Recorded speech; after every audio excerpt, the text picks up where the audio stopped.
Hello, everyone. Welcome back to Productivity Mastery.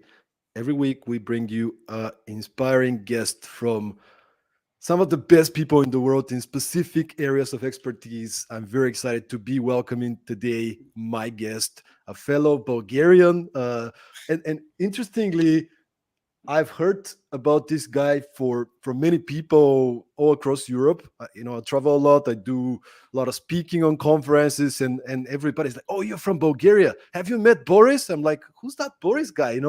Like it's been a couple of years since we finally managed to had a cup of coffee a couple of weeks ago, and it wasn't enough. Definitely, an hour and a half wasn't enough, and I had to go to my dentist. More fun stuff to do. But my guest today is the founder of boutique presentation agency 356 Labs and also the largest premium presentation skills conference in the world called Present to Succeed. Funny fact, the first conference I invest in myself for the last few years. I usually get invited to speak at conferences, so I get the VIP tickets and stuff. This is the first conference I'm like, you know what? I actually want to go as a participant and not worry about having to present or something. I just want to live it because I think it's a really, really nicely organized piece. And if you go to the web page afterwards, you see what I'm talking about. So my guest today is has delivered top-rated presentations and training in more than 30 countries across the world, from topics ranges from storytelling, slide design, public speaking. He and his team built presentations for many of the top performers in the world, some of the largest companies. They're leading trainings. So what can I say? He's an entrepreneur. He's very inspiring guy. He's a no filter, no BS person, which I'm very excited about. And we're going to have a lot of fun today, I hope. Boris, how are Yeah, you? first of all, thank you for having me here, and thank you for trusting the event by joining us on the April 28th. S- Hearing something like that coming from a professional speaker is obviously a huge thing for us because, as you mentioned, it's very rare for people to nowadays invest in those type of things. And you choosing one of our events and actually our yearly event means a lot and is a proof that we're doing something right. Let's leave it there. I have high expectations, so no pressure. Yes, that is. I also have extremely high expectations from ourselves, so don't you worry. I love it. Boris, let's maybe start from there. Prior to joining the podcast, starting the stream, we were talking about failure stories and those kind of things. And you mentioned something that you've been doing for the past few years. Maybe can you lead us through that? And why do you do that? What is that? Why do you do it? And maybe uh, what are some of these failure points from the last few years? Yeah. I would say that what we were talking about is something that we advise all of our customers to do themselves. So what we teach is what we teach what we preach, as people say. But anyway, yeah, I use OneNote for note taking. It's a Microsoft product as part of the Office suite. But what we have in there as a team is a tab where we collect failure stories. So we collect overall not just failure stories, but stories from the event. And this is something that we advise all of our customers to do because normally when we train people, because as you mentioned, we're a presentation agency, so we build presentations for some of those top performers out there, but we also train them. We have a lot of 50% of our business is trainings. So we always advise them because normally they would say, hey, it's great that we have to incorporate stories in our presentations, but you know what, Boris? I don't have such. So I always say, you don't have such? It's a little bit hard to believe. So that's why we started advising them, hey, start collecting them then, and create something like a story bank, right? Where you just write down one or two sentences per story because you don't need to write down the whole story to remember it, right? You just need one or two sentences. And then a pro tip here, maybe tag it, put some hashtags on it so that later on you can easily search, right? Motivational, success, failure, etc. This is something that we advise our customers to do for their own presentations, for the brainstorming process of their presentation, so that they can pull these stories in on the presentations that they have to deliver. And obviously, we do it ourselves. We have a story bank from each year. For 2021, the first event we have, let me see the screen on, I have another screen here. It's like 19 such entries, and that were worth writing about. Okay, so there were way more, but these were the ones that were worth writing about. And the 2022, there were 6. Okay, huge ones. So it really depends on you. Where do you want to start? Well, actually, I want you, if you can share, failures and mistakes is not something that we like to talk about, right? Like we like to show on social or whatever when we present something, the success, the achievement. So maybe can you share one of these major failures so we can set the tone for the rest of the episode? Oh, that is not that hard, to be honest. So, 2021, for example, let me give you the context for 2021. 2021, we decided to do Present to Succeed for first time ever. We decided to do it as a 2+1 day event, so a 3-day event. Why am I saying 2+1? 2 days of the conference itself. For the conference itself, it's only online, right? So this is an online event back then because the COVID pandemic hit, which, by the way, made it extremely easy, as you can imagine, to win sponsorships for a conference, which is your marketing budgets, for a conference that's on the topic of not IT, not marketing, not artificial intelligence, not a sexy topic, but for presentation skills. Okay, so that was a little bit of a challenge there. So we decided that we're going to do 2-day event 2 days for the conference, but we're going to have a pre-day kinda with master classes. And we thought that if we do 4 master classes and we sell them out, right? So 15 people per master class, so 60 people. We thought that if we do that, there will be a direct correlation between the people that came into the masterclass and the people that afterwards purchased tickets for the event. And why not even purchase tickets for many more people around them, right? So we have spent an insane, ungodly amount of time to create those 4 masterclasses, each one of them 4-hour long. So 2 4-hour-long masterclasses before lunch, and then 2 others after lunch. We sold those tickets, so we more or less sold out those events for the trainer.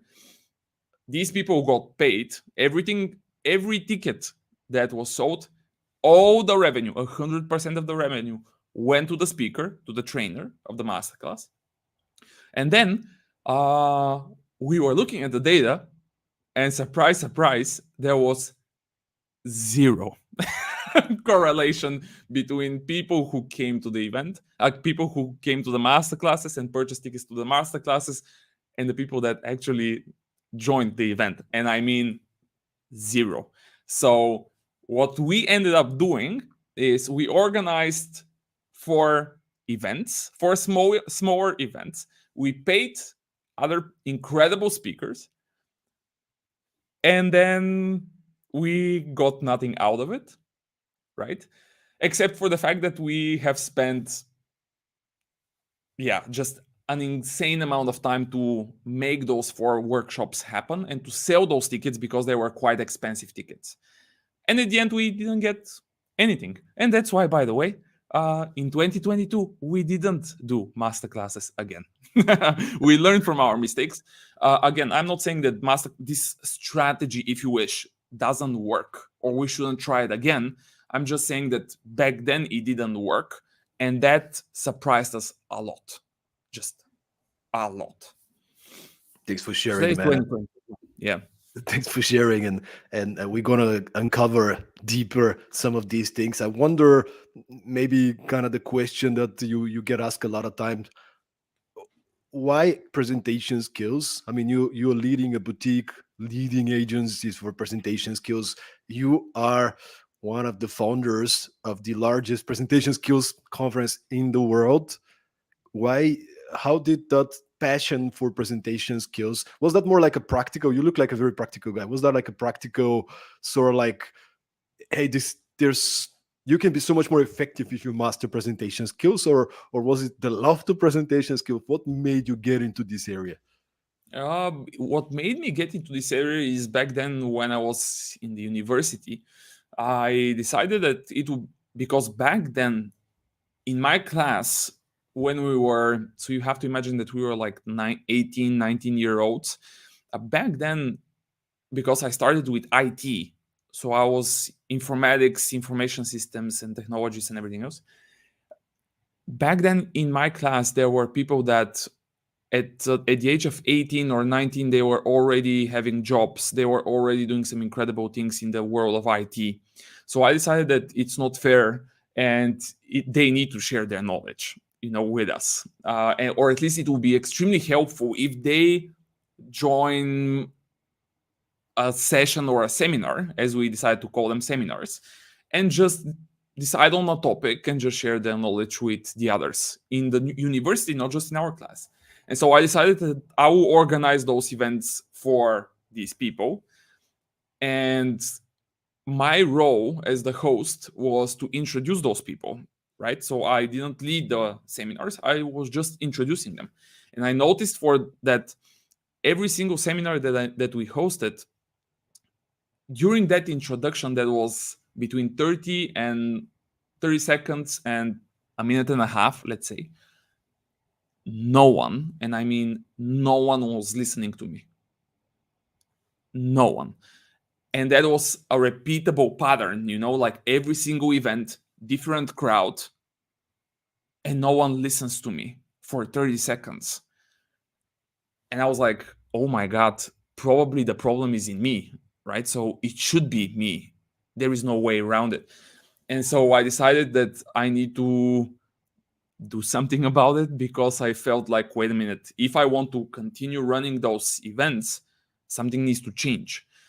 And so I decided to enroll in a presentation skills class. But again, back then in New Bulgarian University, which I was part of, there was no such class. And so what I ended up doing is I organized a training with an external trainer, right, that was led in the facilities of the university, and I organized that training so that I can enroll in it myself. Okay, so this is how it happened. These were my first steps in me improving my presentation skills. Very entrepreneurial. So, Love it. so that's where it all started. Which is, by the way, to say yet again that presentation skills are skills. These are things that people can learn. And on the question on why I will do it is just because I always love to say that even today, I was in the IT world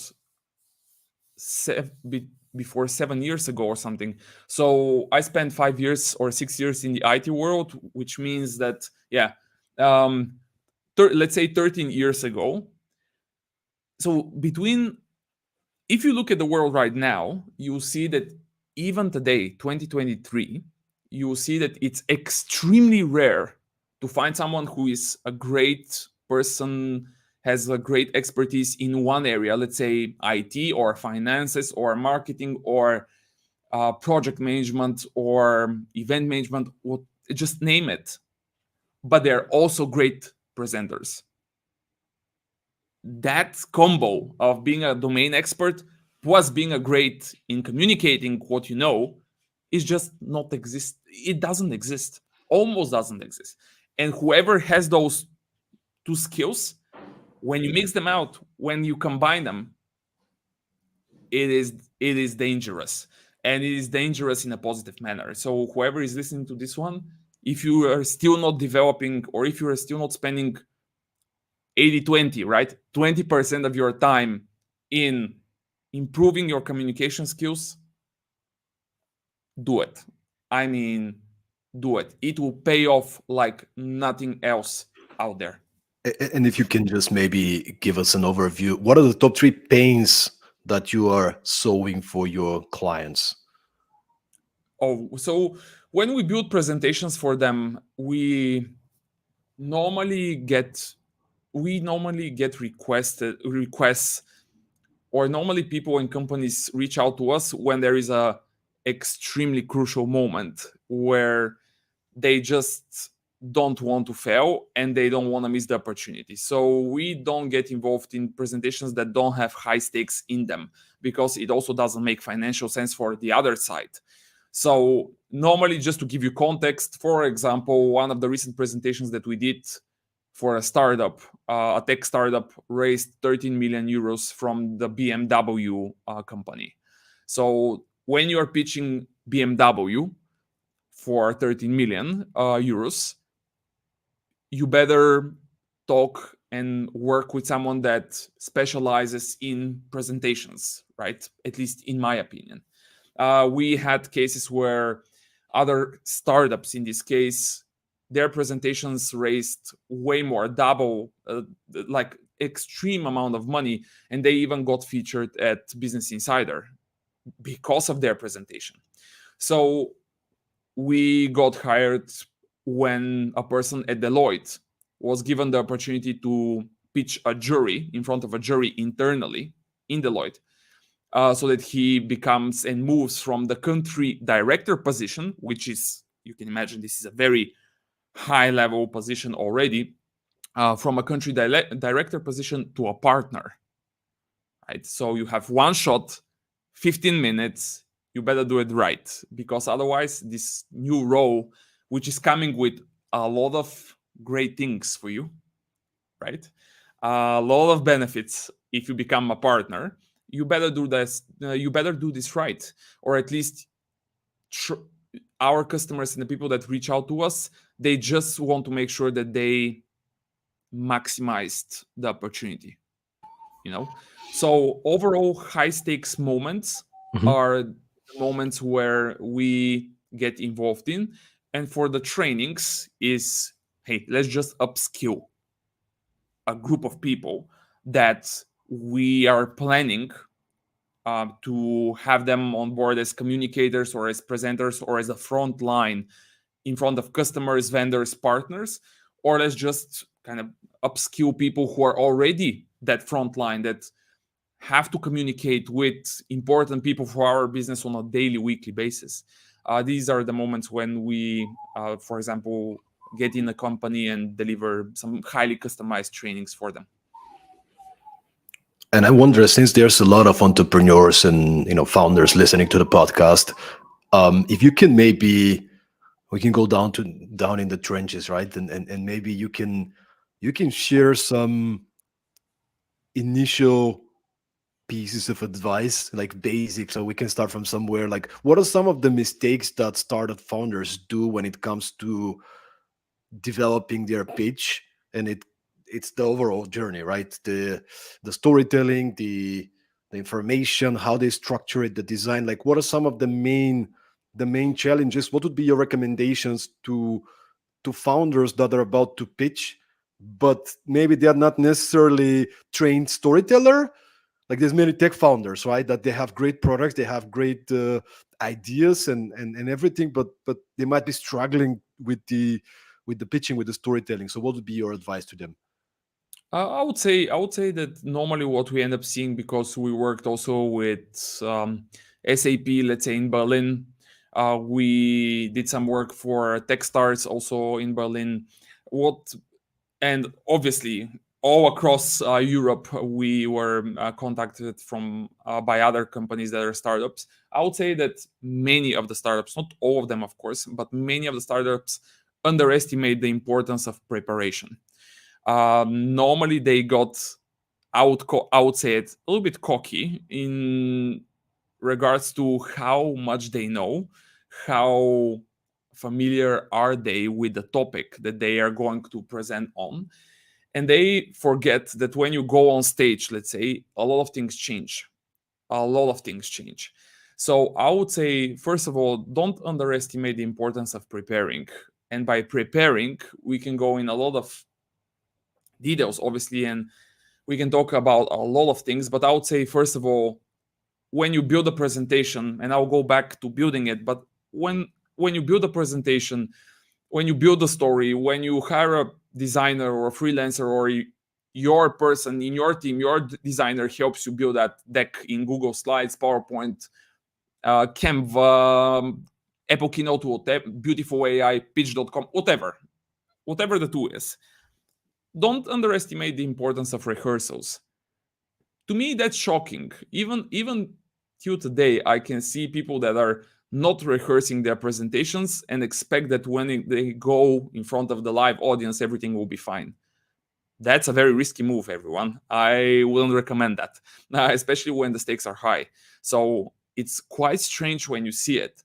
But now that I'm coming from the IT world, and then we are now working with so many industries, listen to what the crazy part is. The higher you go in the hierarchy in a company, the more people are willing to listen, and the more these people are willing to, in this case, rehearse their talks.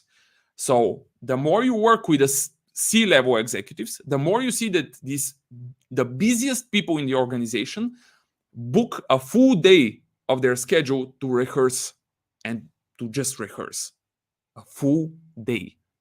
Do you understand, everyone?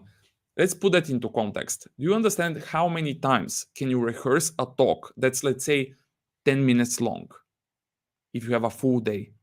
Do you understand how many times can you rehearse a talk if it's a 30-minute or a 1-hour talk? These are at least 5 to 10 times for a 30-minute or a 60-minute talk.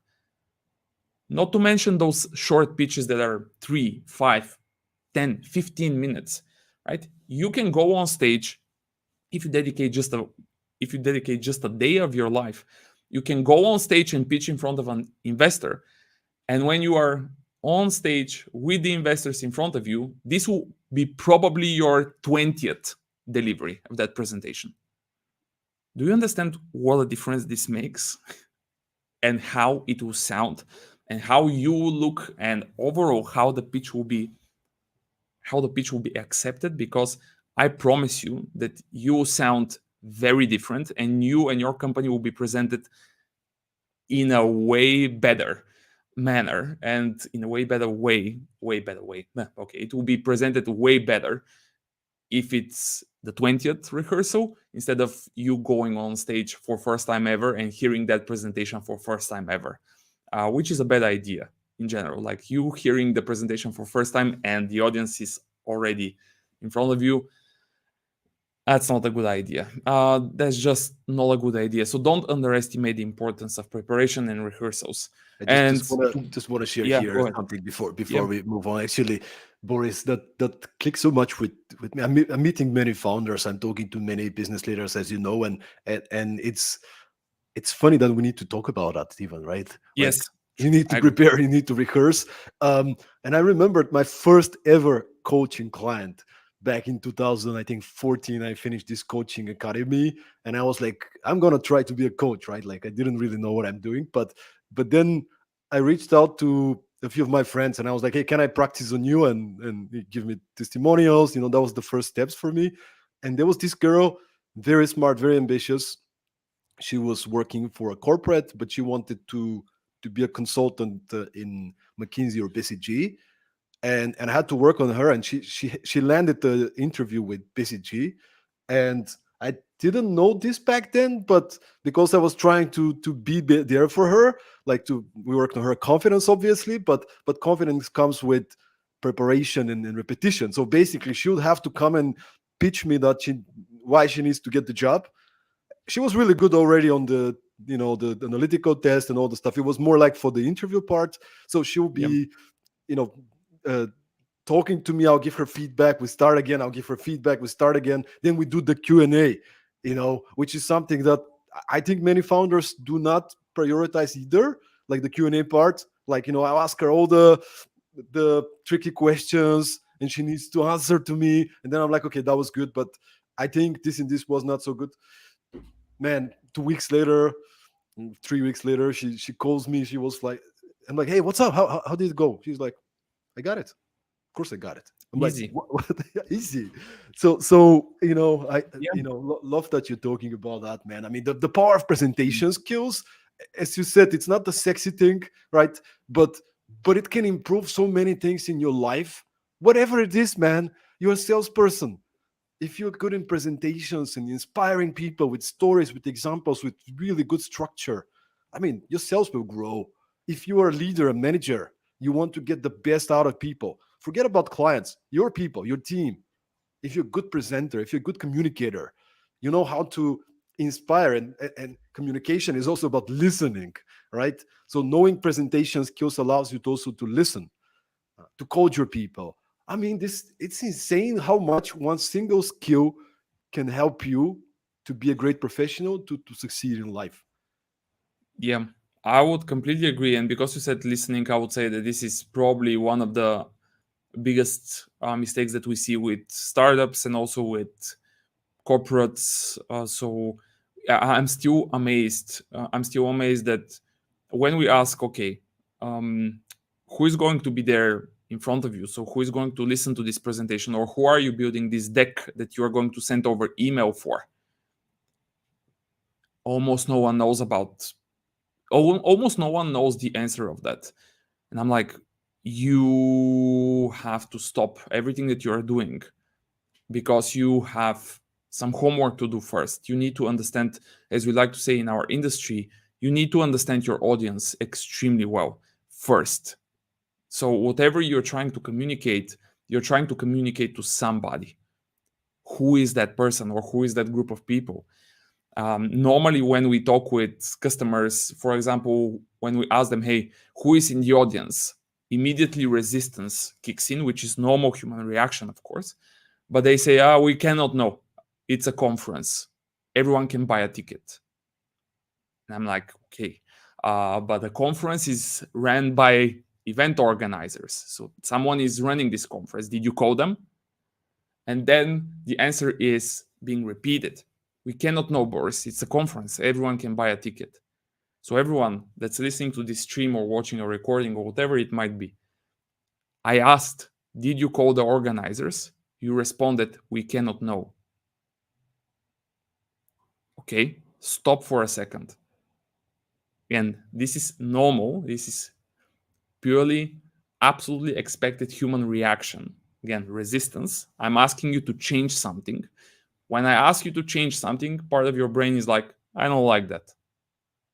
Right? That's why we are coming up with various reasons why what I'm suggesting we should do is not a good idea and won't be done right now. I won't be spending my resources, my effort, my time, my energy, especially when we talk about the brain, my energy there.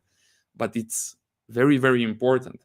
You not understanding the audience that you're speaking to is just, yeah, it is almost a guaranteed formula for failure. Almost guaranteed. And if you build on top of that, not just understanding, but actually genuinely caring for them to win. Yes. Like Boris, Yeah. we had a cup of coffee, we were discussing the podcast, and you were asking me, what are your audience interested in?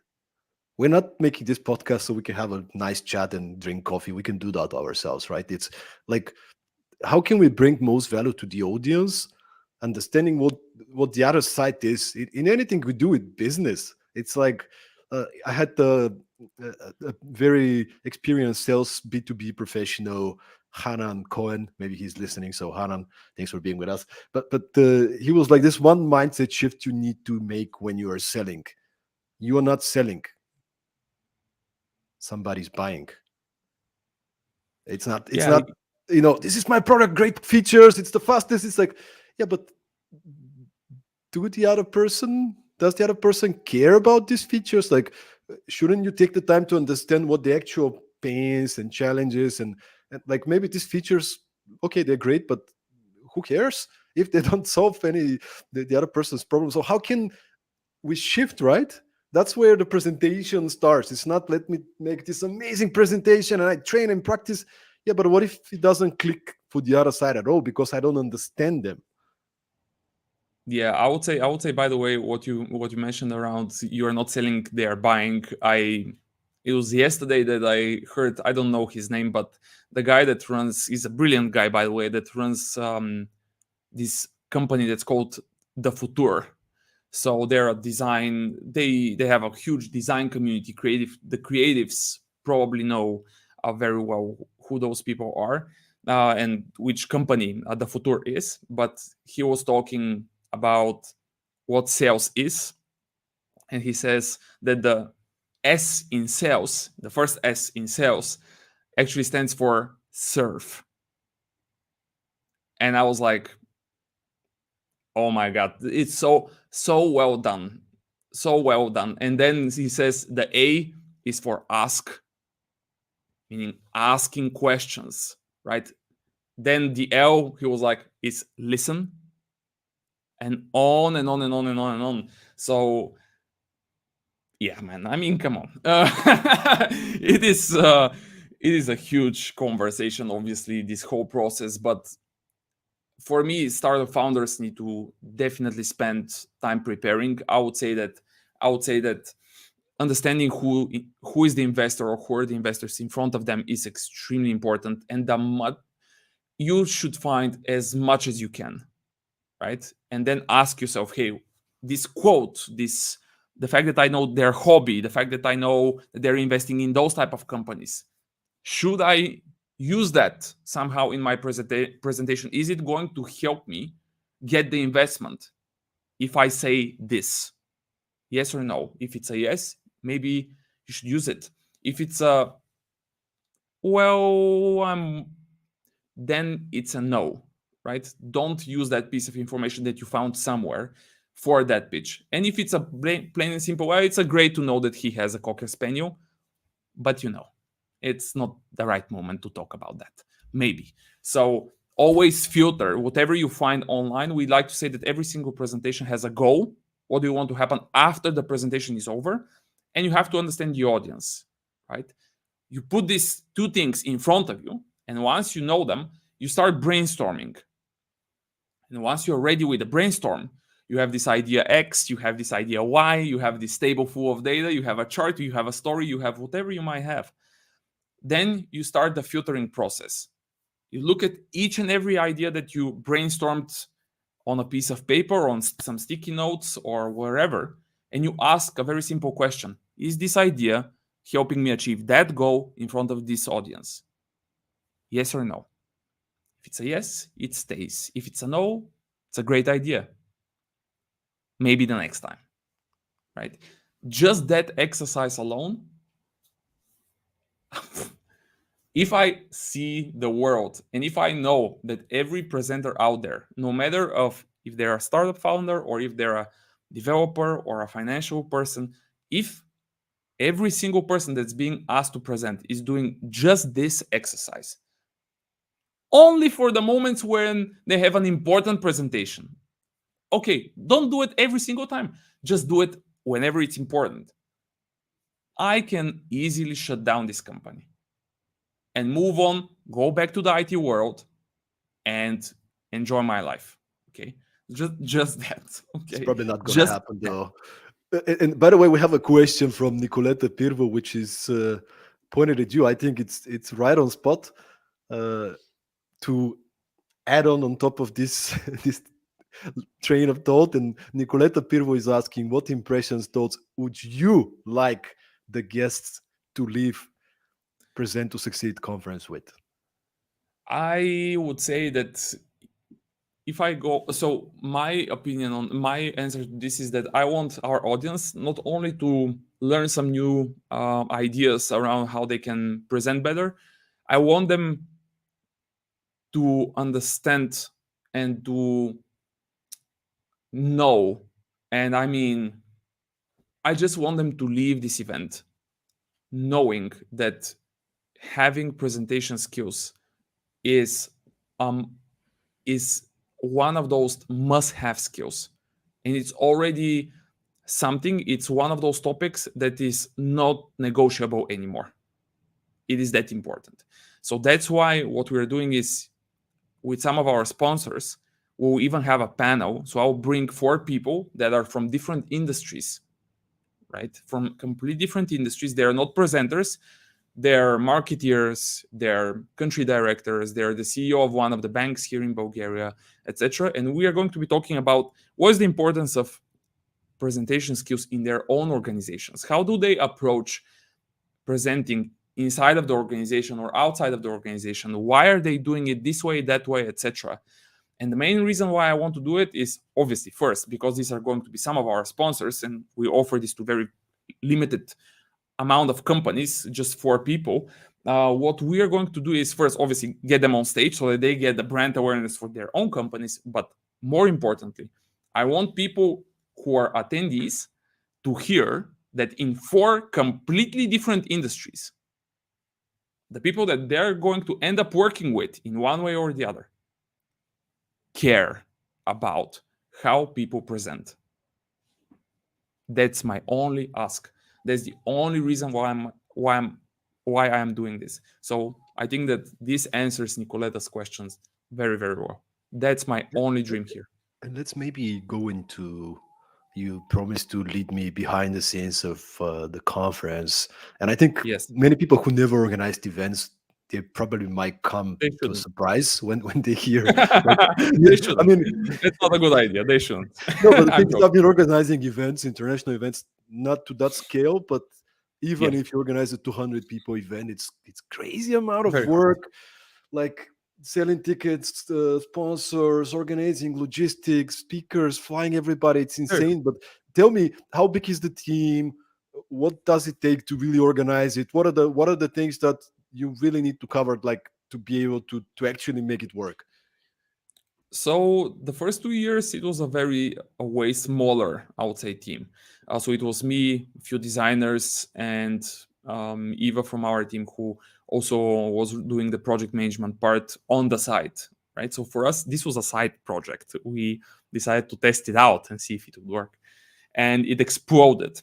However, now when we're doing a hybrid event, meaning we have an in-person part with 900 people and an online part with a few thousand people, you can say, okay, we have an event manager, a dedicated person who runs all the logistics, make sure that everything that's going to happen at the event will run butter smooth, right? So we have an event manager.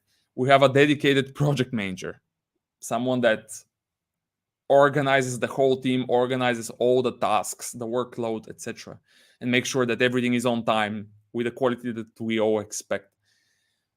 We have inside of the small team, we have, I would say, 1 senior designer and 2 junior designers who are building creative visuals for everywhere. Just for everywhere, for the stage, for the venue, for social media, for our online presence in general, etc. For our internal presentations that we use to send to sponsors, to sell tickets, you name it, right? Because everything that you're seeing for Present to Succeed, all of our websites, the 2021.presenttosucceed.com, the 2022, the current one, the presenttosucceed.com, everything was built here internally. This is not something that we wanted. This is something that just, let's not get even there. So we have an event manager, project manager, 3 designers, I would say. Plus you have me, who runs the whole sales, sponsorship, and also speaker type of selection, communication, etc. And by the way, this is also, for me, this is a side project even right now, because my day-to-day job is I run the company. I have a team of 12 people. I otherwise deliver a lot of trainings. My calendar is normally booked with trainings, with type of things like this, with podcasts, with streaming stuff. So you have at least 6 to 7 people that are heavily involved in this, and it's still hard for us. It is still hard for us. So in terms of resources, these are the resources that we have. Obviously, we are hiring a lot of external resources, right? We have a whole team that is going to be streaming the event. We have the venue that's taking care of everything that's at the venue, meaning from the technology aspect. We have 3 photographers, a team of videographers that's going to be doing a 1 minute after movie afterwards. But there are going to be, I think, 4 people that are taking video shots and video, meaning video pieces of content, so that later on they can build a 1 minute video clip, which is crazy if you think about it. So there are just a lot of people that are involved in any event, and the larger it becomes, the bigger the team is also. Do you feel not that the last couple of years were the easiest, super smooth, but do you feel the 2023 global recession kind of, do you feel the effect that it might have on ticket sales or sponsorship? How is that affecting you guys? It's affecting us big time. It's just probably the biggest pain point that we are having right now. It's extremely hard to pull off an event that's not a must-have event. Let's be very honest. We're organizing a conference on presentation skills, and even though together with you and everyone that's joining us online, we can say to ourselves, we know presentation skills are a must-have skill. Unfortunately, that's not the case for the world outside. Thus, every single thing that's not a must-have becomes a thing that's hard to invest in. And if you look at the numbers will also tell you that. So if you look at, for example, our sponsorship numbers, we were very close to 100,000 euros, let's say, investment in sponsorships for the last year's event, and we started organizing it in September. So this was the number before the end of the year. So for 4 months, we got almost 100,000 euros from sponsors, and we used those money to make this event happen. Just the streaming platform was 25,000 euros. I mean, just the streaming platform, not the streaming team, the platform itself. This year, it is completely different, and that keeps me up at night every single day. This year, we are 60% of that amount, and it's February. So, and yet the bills that we need to pay are double, right? So you can definitely feel the effect of this global recession coming, or whatever it might be at the end, because I stopped counting the number of responses from sponsors and companies that we try to sell tickets to that sounded like, yeah, but we don't have the budget right now, or we're keeping the budget for later throughout the year because we don't know what's going to happen. It's not a priority, on and on and on and on. It's just one very quick here, if you allow me. Just imagine this one. We got a company to be our general sponsor for 2 years in a row, the first 2 years. And so every single year we achieve incredible results for them. So the return on their investment is humongous. Every single year. The first year they invested a lot. The next year they doubled the budget that they invest because of the results that they see. So for online event, they got more than 2,000 leads for their product. That is insane if you think about it. So these are tangible business results, right? So 2023, at the end of the event in 2022, they are like, we are going to be opening a brand new office in London. And if you're going to do an in-person event in Sofia, Bulgaria, which is still Europe, right? Or at least we want to believe it's kind of Europe. But that joke is a joke that only Bulgarians would understand. Anyway, so we are having this new office in London. We're going to focus a lot on Europe in 2023, right? That's what they're saying in 2022. This is our biggest sponsor. They're like, we want to be all in for your event, because this is going to be the event that we'll use to kind of make a lot of noise about our presence in Europe. And from my end, I cannot be happier, because we have a great collaboration. I can only sense and smell that they're going to invest, again, at least the amount that they invested the last years, right? Which was a decent number. And I was like, okay, let's budget that amount that they're going to invest into something, right? Let's put it in the budget already, because we're sure that's going to happen. And then October, they call us and they're like, we canceled the opening of the office in London, and all of our marketing spent because of this tiding, this economical conditions and downturn that we are experiencing right now. Every budget that we are going to spend on marketing, if we decide to spend at all, will be only for the US market. Okay, nothing to deal with us. Nothing. We didn't do anything wrong. We didn't even say anything. They were the first to initiate that conversation and say, "Hey, we're really sorry, but this is not going to happen this year." And so you see thousands and thousands of euros just disappearing from your budget, and that afterwards, once you hear it once, then you are like, okay, that is bad because it will repeat. And it repeats and repeats and repeats and repeats and repeats and repeats. I even got a phone call after a training. I got a phone call from a person, I don't know from which country even.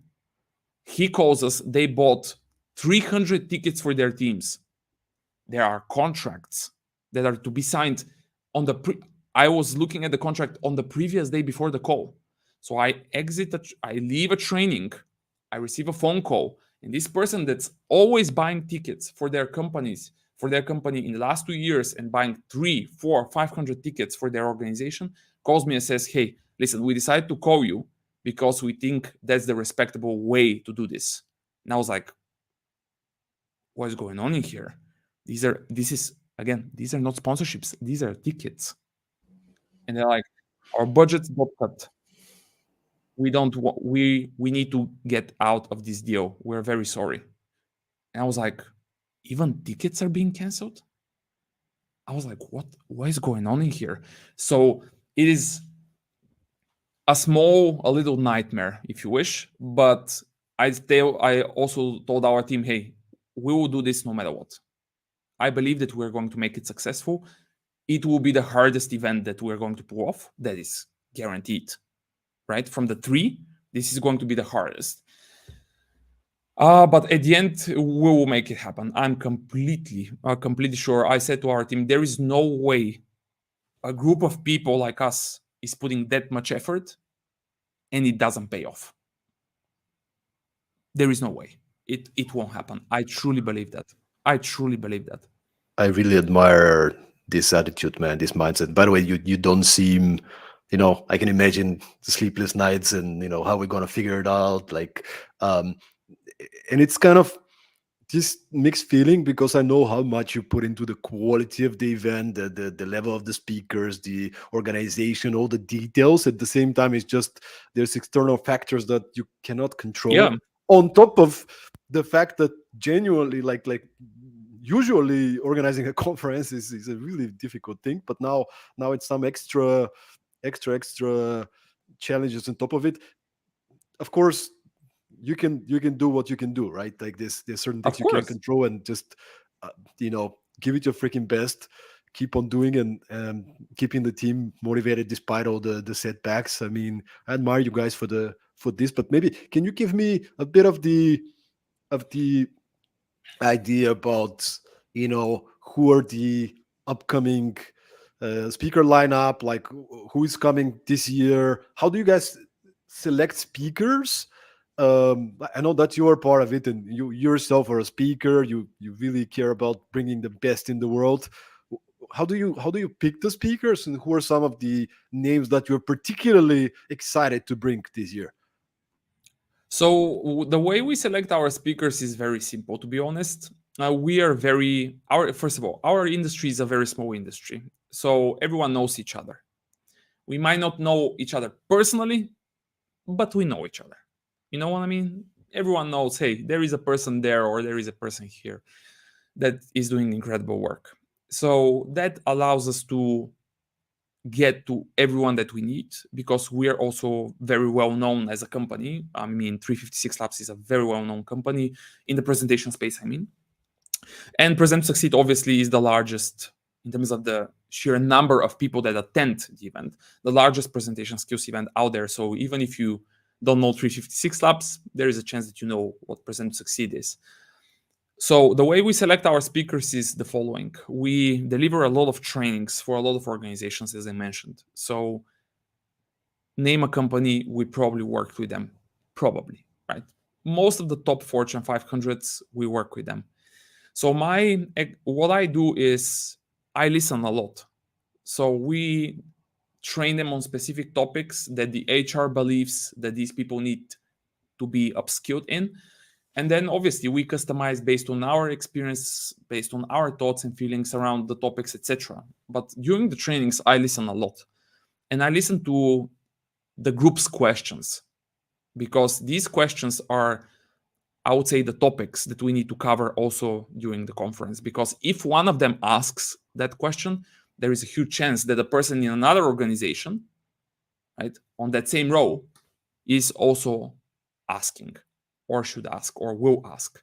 So I curate the agenda based on what I hear from our experience with people from any industry and every row that you can imagine. Based on that, I am coming up with a list of topics that I really want to be covered during the event. And from there, I say, okay, who is the best person to cover that topic this year? And I say, okay, for, let's say, slide design and preparing for preparing yourself, and meaning once the story is ready, how do I bring that story to life with visuals? I know that I would probably reach out, let's say, to someone like Katya Kovalenko from Spain and just say, hey, Katya, show us the brainstorming process. How do you collect visual ideas? How a non-designer, because our audience are not designers, how a non-designer, an IT person, a financial person, a project manager can build beautiful slides without being a professional designer. Show us the initial steps, right? Let's show them the initial steps. And so this is the flow that I follow, if you think about it. So I'm listening to what I'm being asked during trainings.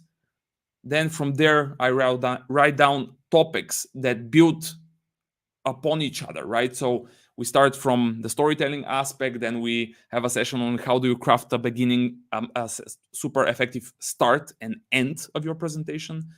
So we collect the topics, we arrange them so that if you go through them one by one, it's like a training. And then I search and ask myself or the team, hey, who's the best person to cover this topic or that topic, right? So we don't have call for speakers yet because we have so many things that we want to share with the people that are coming to this event that we still don't need new ideas. I'm not against them, but it is easier for us now.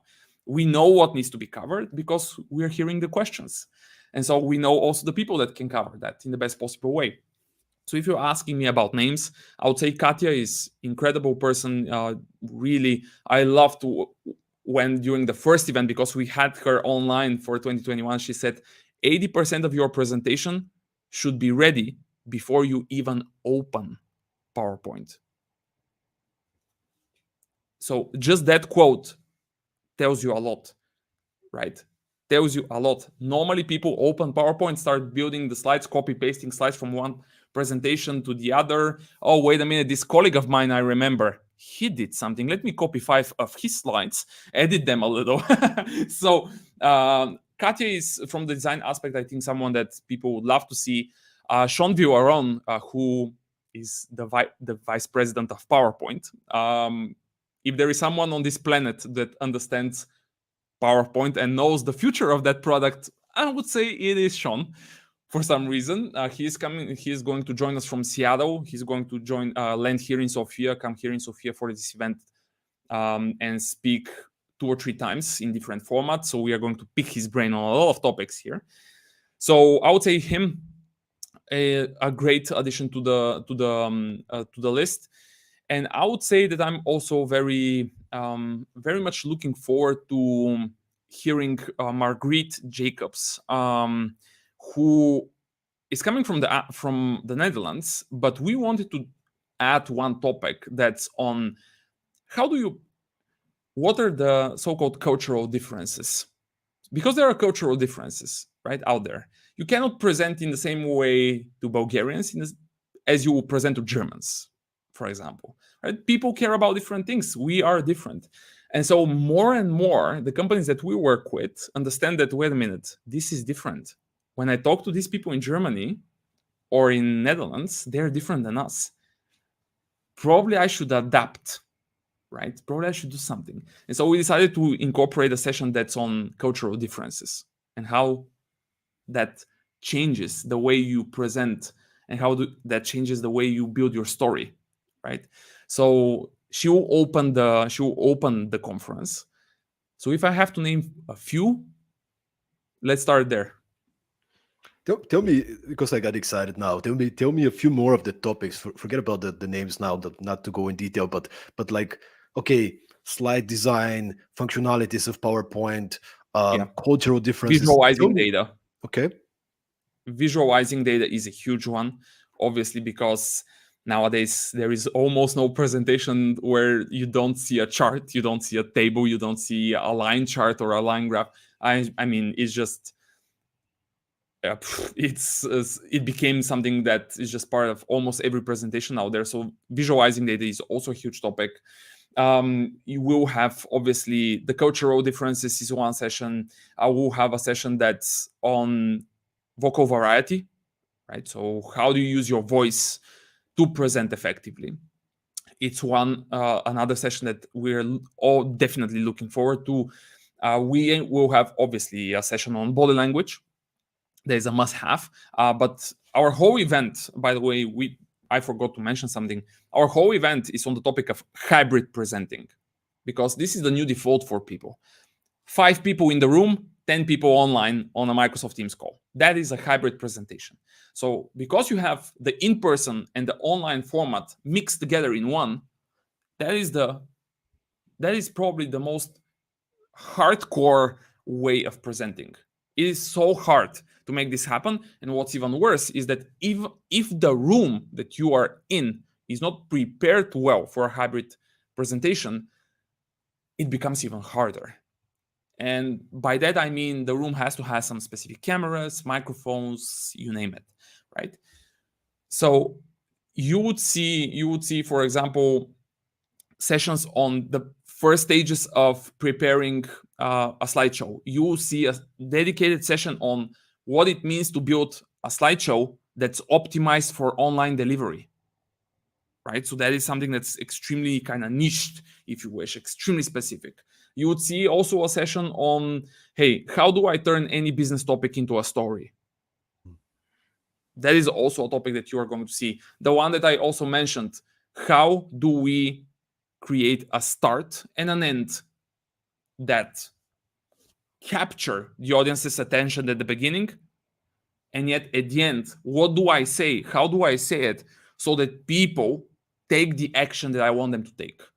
Because normally most presentations end with someone speaking. I like to say that someone speaking, they go silent for a second, and then they say, well, I think that's it for today.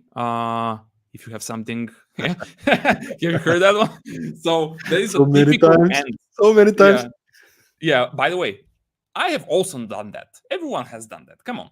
So how do we do that in the best possible way? Because the ending of a presentation is important for so many reasons. Is also a topic that we're going to bring in.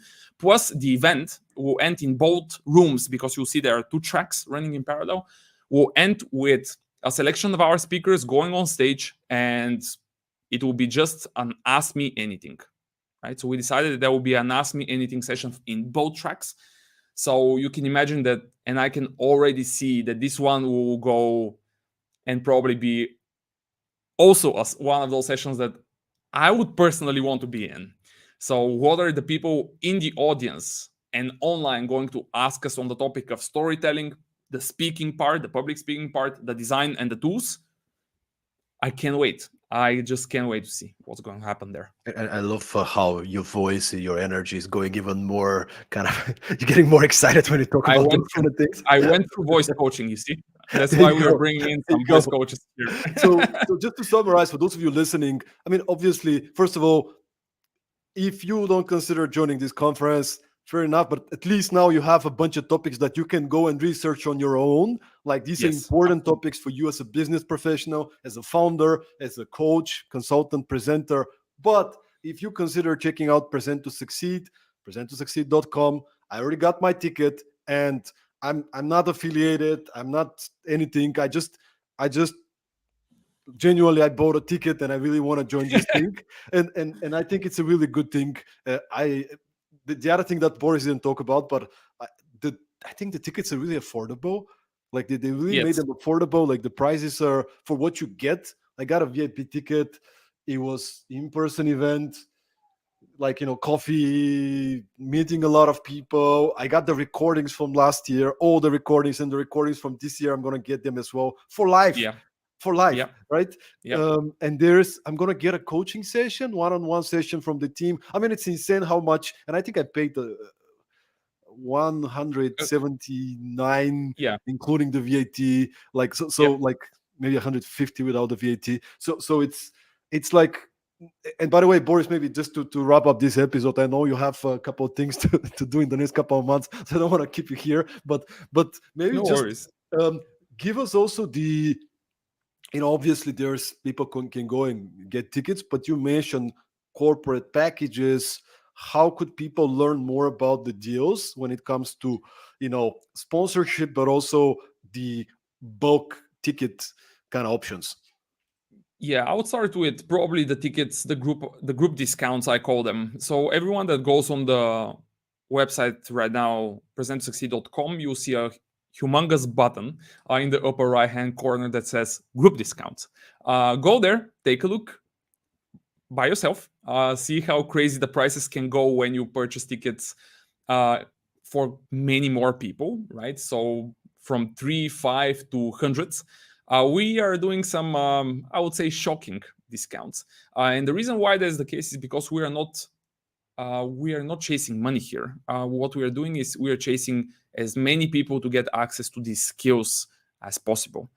Obviously, we don't want to lose money, so don't think that we are losing money here. Don't think that we are not asking you for some money, but you will see that the discounts go as high as up to 70%. So this is insane if you think about it. So the group discounts page, take a look at the prices for in person or online, and also there is a contact form at the bottom. Reach out. Who knows? Maybe we can discount even further if you ask. You never know. So it's just a matter of asking us. So in terms of the sponsorships, obviously there is a page that's for sponsors. You can see what we offer there. But the only thing that I want to say for the sponsors is, please, if you decide that you're interested in exposing yourself and exposing your brand in front of the audience that you're going to see on that page, by the way, this event is for business professionals, and you will see the data behind who are the people that join us. Please consider everything that you are seeing on this page as an initial draft, and as something that's just a starting thought, nothing else. These ideas that you see on this page are just a start. We win brands like Microsoft, Canva, and many others, not because we offer them 3 packages and ask them to choose one. We win those brands on global level because we build custom offers for each one of them. So take a look at what's on the page, but then ask us, hey, Boris, I like the audience. I would like to be present there. Here is what I want to achieve, because when someone is investing money in a sponsorship, that's an investment, right? Someone who invests in something, they want something in return. Tell us, what do you want to get in return? And let us go crazy. Let us be the creatives that we are, and let us present you an offer that hopefully will be your offer. If you don't like it, we'll fine tune it based on your feedback again, until we all get to a point where you say to yourself, okay, if I can get these type of things for that amount, gosh, that's a no-brainer, right? So that's how we approach sponsorships.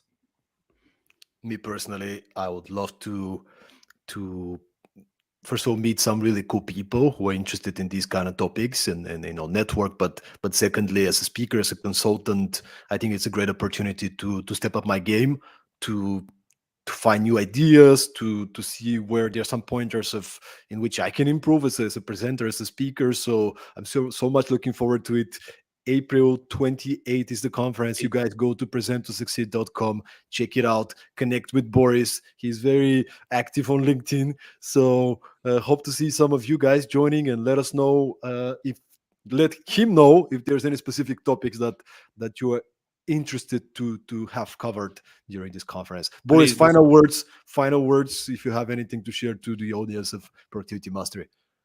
Yeah, I think that everyone who is here is a person that tries to be the best version of themselves, as we like to say nowadays.